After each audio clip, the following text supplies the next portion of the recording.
Investice do umělé inteligence v roce 2024 byly do značné míry podle analytiků Goldman Sachs definovány obchody do společností ve fázi 1 a fázi 2.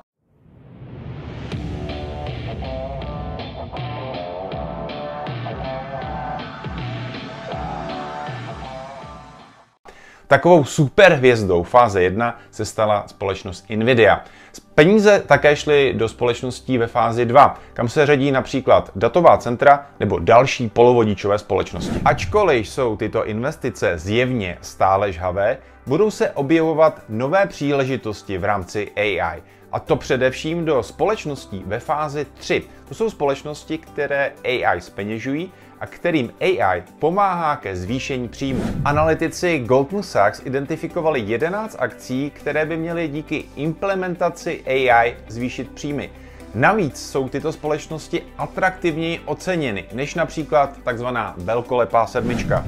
Do hledáčku investorů by se podle Goldman Sachs měly dostat tyto firmy, jako je ACV Auctions, Commvault Systems, Cloudflare, Datadog, DigitalOcean, Dynatrace, Fortinet, Gartner, HubSpot, Mastercard a ServiceNow.